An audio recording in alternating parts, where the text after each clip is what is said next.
예레미야 16장 1절에서 13절 말씀입니다. 여호와의 말씀이 또 내게 임하여 이르시되 너는 이 땅에서 아내를 맞이하지 말며 자녀를 두지 말지니라.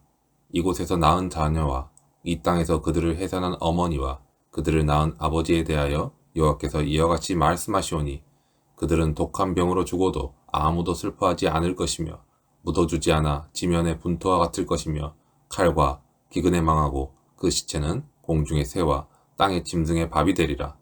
여호와께서 이와 같이 말씀하시되 초상집에 들어가지 말라. 가서 통곡하지 말며 그들을 위하여 애곡하지 말라.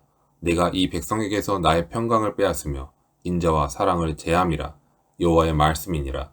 큰 자든지 작은 자든지 이 땅에서 죽으리니 그들이 매장되지 못할 것이며 그들을 위하여 애곡하는 자도 없겠고 자기 몸을 베거나 머리털을 미는 자도 없을 것이며 그 죽은 자로 말미암아 슬퍼하는 자와 떡을 떼며 위로하는 자가 없을 것이며 그들의 아버지나 어머니의 상사를 위하여 위로의 잔을 그들에게 마시게 할 자가 없으리라.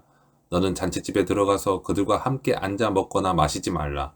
만군의 여호와 이스라엘의 하나님께서 이와 같이 말씀하시니라. 보라, 기뻐하는 소리와 즐거워하는 소리와 신랑의 소리와 신부의 소리를 내가 내 목전 내 시대에 이곳에서 끊어지게 하리라.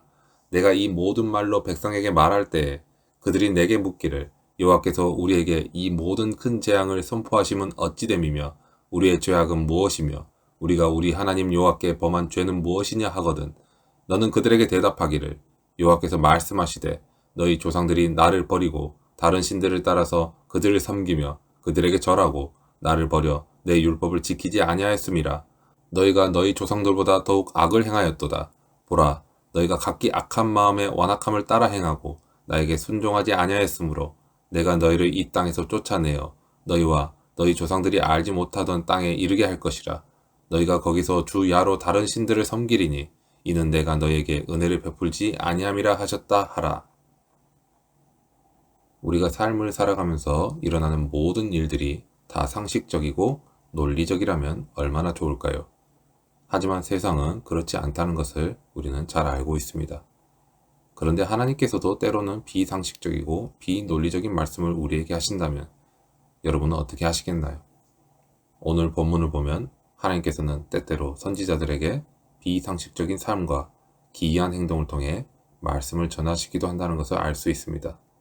이러한 상식적이지 않은 삶과 행동을 통해서 보여주시는 심판의 말씀 속에서 마지막 날에 예비된 심판을 기억하고 그 날을 준비하는 지혜를 얻기 위해서 우리는 어떻게 해야 하는 것일까요?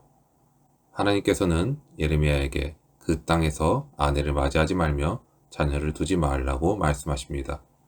하나님께서는 분명히 세상을 창조하실 때 한 남자와 한 여자를 창조하셨고 그들의 결혼을 통해서 생육하고 번성하여 땅에 충만하라 라는 사명을 인류에게 맡기셨습니다. 이 말씀은 분명히 인류에게 주어진 축복의 말씀입니다. 그런데 오늘 본문에서는 하나님께서는 예레미야에게 결혼과 출산을 금지하심으로 앞으로 그 땅에 임하게 될 징벌의 심판이 얼마나 무겁고 심각한 것인지를 알려주십니다.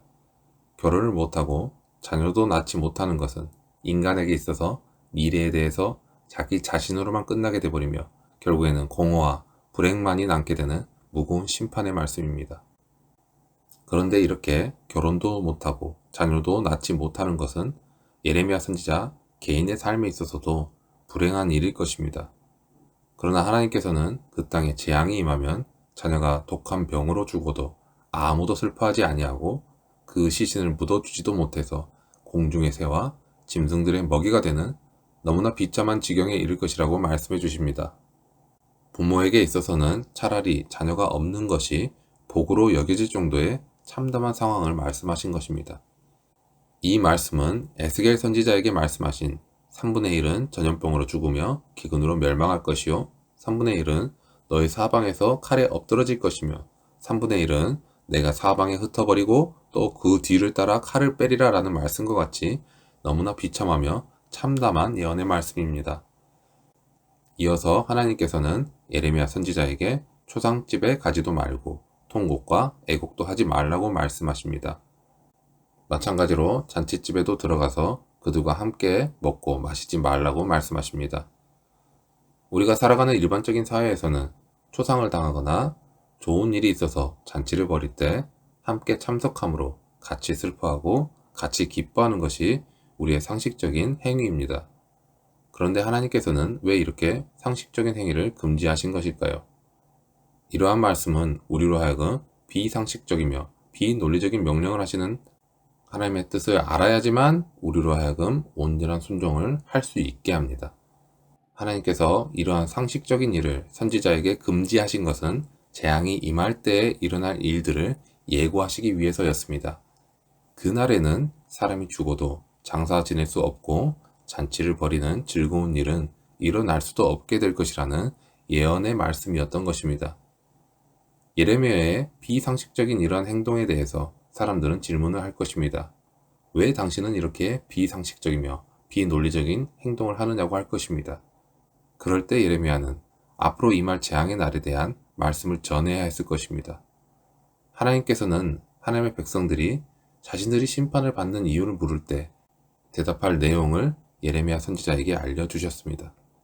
그들의 조상들도 다른 신을 섬기고 하나님의 법을 어겼는데 그들은 조상들보다 더 악하고 완악한 마음으로 행하고 하나님께 불순종했다는 것입니다. 하나님께서는 그들을 조상들이 알지 못하던 땅으로 보내실 것이고 그곳에서 이방 신들을 섬기게 할 것이라고 말씀하십니다. 이것은 그들이 당할 심판의 말씀이었습니다.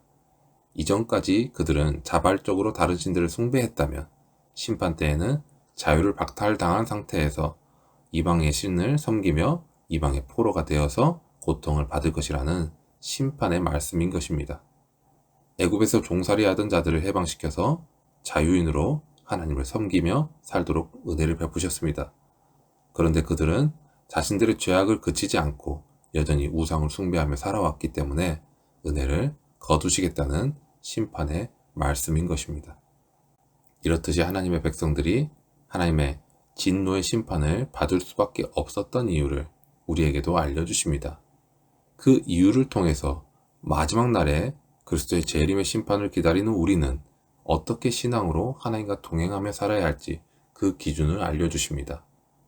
오늘 하루도 세상의 방식과 죄에 얽매여 살아가기보다는 선악과의 결과인 자신을 하나님과 같이 여겨서 교만과 무지로 인해 죄를 짓지 않고 하나님을 올바로 알고 하나님과의 관계 속에서 거룩한 삶으로 그리스도의 재림을 준비하며 나아가는 모든 하나님의 자녀가 되시길 소망합니다.